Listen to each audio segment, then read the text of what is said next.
একটা ব্যাপার কি একটু খেয়াল করেছেন, স্ত্রীরা হর হামেশাই তার স্বামীর কাছে বড্ড অপ্রিয় হয়ে যাচ্ছে। এটার পেছনে একদম স্পষ্ট কয়েকটি কারণ রয়েছে, যেটা কিনা স্ত্রীদেরও চোখে পড়ে না। তারা নিজেরাও আসলে বুঝতে পারে না যে তার কি এমন কি কাজ বা কি কারণে তার হাজব্যান্ড তার প্রতি মুখ ফিরিয়ে নিচ্ছে, বা কেন বিরক্তর কারণ হয়ে যাচ্ছে, কেন তারা অন্য নারীর দিকে ছুটছে, বা আসলে সমস্যাটা কোথায়। আমি কয়েকটা সমস্যা বলে দিচ্ছি, খেয়াল করে দেখুন এই ব্যাপারগুলো আসলে আপনার নিজের মধ্যে আছে কিনা। যদি থাকে তাহলে আজকেই সেই বিষয়গুলো থেকে সরে আসুন, তাহলে অবশ্যই আপনার হাজব্যান্ডও আপনাকে প্রচণ্ড ভালোবাসবে। মনে রাখবেন, নারীদের উচ্চ স্বর পুরুষ কখনোই পছন্দ করে না। মনে রাখবেন, নারীদের তর্ক পুরুষ কখনোই পছন্দ করে না। মনে রাখবেন, নারীদের অশালীন আচরণ ব্যবহার এগুলো পুরুষ পছন্দ করে না।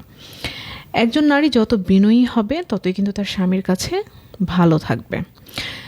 সবচেয়ে বড় ব্যাপার হচ্ছে, অনেক পুরুষ মানুষ কিন্তু এটাই পছন্দ করে না যে তার পরিবারের নামে তার স্ত্রী সারাক্ষণই অভিযোগ তুলবে। অনেক স্বামীরা এটাই পছন্দ করে না যে বাহির থেকে আসার পর স্বামী সারাদিন কি করলো না করলো সেই তোয়াক্কা না করে সারাদিনের যত ঝামেলা দরজার সামনেই ঠাসঠুস করে বলে দেওয়া। অনেক হাজব্যান্ডরা এটাই পছন্দ করে না যে বাসায় তার আত্মীয় স্বজন আসতে চেয়েছে কিন্তু ওয়াইফ সেটা নিয়ে বাড়াবাড়ি করা, তর্ক করা, ঝগড়া করা। অনেক হাজব্যান্ড এটা পছন্দ করে না যে আমার স্ত্রী কখনো অন্য মানুষের সামনে আমাকে ডমিনেট করবে বা আমাকে একটু আন্ডারএস্টিমেট করবে। অনেক পুরুষরা, আমি অনেক বলছি কেন, ম্যাক্সিমাম পুরুষরা তো এটা একেবারেই পছন্দ করে না যে আমি ডাকবো কিন্তু আমার স্ত্রী আমার কাছে আসবে না। এটা কিন্তু তারা একদম পছন্দ করে না। তারা সবসময় এটা মনে করে যে আমার মানসিক অবস্থার উপর নির্ভর করে সে যেন আমার সাথে একটু কথা বলে। হাজব্যান্ডরা কিন্তু ম্যাক্সিমাম হাজব্যান্ড এটাও পছন্দ করে না যে আমার ওয়াইফ বাইরে গিয়ে টাকা ইনকাম করে আমাকে খাওয়াবে। বরং তারা পছন্দ করে সেই স্ত্রীকে যে স্ত্রী ঘর সংসার সন্তান নিয়ে অনেক বেশি ব্যস্ত থাকে এবং সুন্দর পরিপাটি করে রাখে। হাজব্যান্ডরা কিন্তু এটা একেবারেই পছন্দ করে না যে প্রতি কথার উত্তর দেওয়া, মানে হাজব্যান্ড একটা বলছে ওটাকে মাটিতে পড়তে না দিয়েই ঠাস করে তুলে আবার ওটা থেকে শুরু করা, ঝগড়া করা। হাজব্যান্ড এটা পছন্দ করে না, যে মানে এই কাজটা একেবারেই পছন্দ করে না। ধরেন ছোট্ট একটা ইস্যু, পারিবারিক ইস্যু হতে পারে, সেই ব্যাপারটা নিয়ে সারা দিন ঘ্যান ঘ্যান করা, এটা একেবারেই পছন্দ করে না। আসলে হাজব্যান্ডরা কী চায়? হাজব্যান্ডরা এটা চায় যে আমার ওয়াইফ আমার জন্য মানসিক শান্তির জায়গা হোক, উনি আমাকে টেক কেয়ার করুক, যত্ন নিক, আমার কথা মতো চলুক। মানে খুব ছোট চাওয়া, কিন্তু সমস্যা হচ্ছে কি জানেন, চাওয়াটা অনেক ছোট জন্যই পুরুষ মানুষ ম্যাক্সিমাম সময় তার ওয়াইফের কাছ থেকে এই জিনিসটা পায় না। আপনি আপনার হাজব্যান্ডকে যদি পুরোপুরি সন্তুষ্ট করতে চান, বেশি না 2 থেকে 3টা কাজ করেন, একেবারে সন্তুষ্ট হয়ে যাবেন।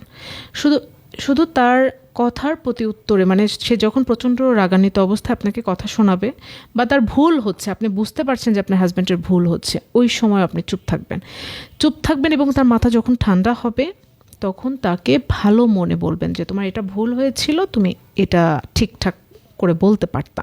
তখন দেখবেন আপনার হাজব্যান্ড নিজেই অনুশোচনা করবে এবং আপনার কাছে সরি ফিল করবে।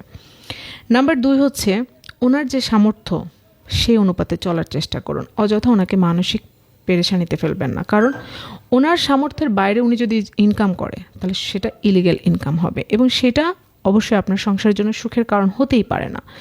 আর নাম্বার 3 হচ্ছে, আসলে পুরুষরা চায় তার ছোটবেলা থেকে বেড়ে ওঠা বাবা মা তাকে এত কষ্ট করে বড় করেছে, লেখাপড়া শিখিয়েছে, একটা ভালো চাকরি করছে।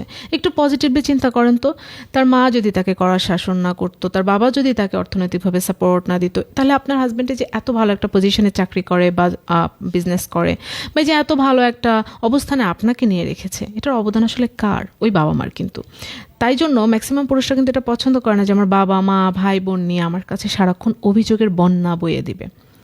ভুল মানুষের মধ্যেই থাকবে, কিন্তু মেনে নিতে হবে, একটু মানিয়ে নিতে হবে। আসলে নারীকে আল্লাহ তাআলা সৃষ্টি করেছে মানিয়ে নেওয়া, মেনে নেওয়া এবং তার স্বামীকে সন্তুষ্ট রাখার জন্য। একটা মানে ছোট্ট হিসাব, এটা যদি বারবার আমরা না বলি, আমরা যদি ভুলে যাই, তাহলে কিন্তু চলবে না। আমরাও বলবো, আপনাদেরকেও শুনতে হবে এবং আমরা যে সঠিক সেটা যদি আপনার কাছে মনে হয় যে না সম্পাপ্য হয়তো ভুল বলছে, আসলে আমি ভুল বলছি না। আপনি একটু পেছনের দিকে সব ঘাটাঘাটি করেন, ইতিহাস ঘাটেন, একটু বই পড়াশোনা করেন।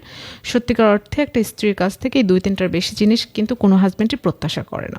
তাই আপনি যদি একজন সম্মানী নারী হয়ে পৃথিবীতে বেঁচে থাকতে চান এবং পৃথিবী থেকে বিদায়ের পরও সম্মানী হয়ে বেঁচে থাকতে, মানে মারা গিয়েও যেন আপনি সম্মানিতভাবে তার হৃদয়ে থাকতে চান, তাহলে আপনাকে খুব সফট মানসিকতার হতে হবে। খুবই নরম স্বভাবের নারীকেই পুরুষরা পছন্দ করে।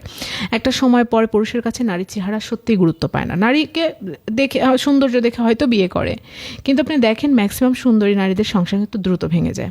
তার একটাই কারণ, সৌন্দর্য দেখে হয়তো বিয়ে করে, কিন্তু পুরুষ ভেতর থেকে যেটা প্রত্যাশা করে ওটা না থাকলে কিন্তু সংসার হয় না।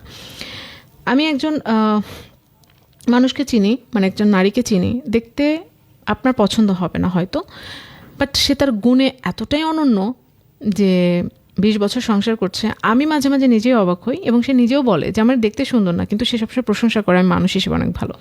তার মানে পুরুষের একটা বয়সের পরে, খুব খুব অল্প সময় পরেই তার মনে হয় আসলে জীবনে ভালো থাকতে গেলে একজন ভালো নারী প্রয়োজন। আর এই জন্য দেখেন সুন্দরী নারীরা যখন তার সৌন্দর্যের গরমে মানে সবসময় প্রত্যাশা করে তাকে অনেক আদরে রাখতে হবে, যত্নে রাখতে হবে, একটা সময় পুরুষ অতিষ্ঠ হয়ে না ওই যে সংসারটা ভেঙে দেয়, সংসার থেকে পালাতে চায়, ওই নারীকে আর তার ভালো লাগে না। সৌন্দর্য দেখে বিয়ে করে ঠিকই, কিন্তু একটা সময় গিয়ে সৌন্দর্য আর সংসারের জীবনে আর ওয়ার্ক করে না। তো তাই জন্য যে পরামর্শগুলো বললাম, হয়তো ভিডিওটা বড় হয়ে গেল, আপনাদের কাছে খারাপ লাগতে পারে, এখানেই শেষ করছি। পরবর্তী ভিডিও দেখার আমন্ত্রণ জানিয়ে আজকের মতো আল্লাহ হাফেজ।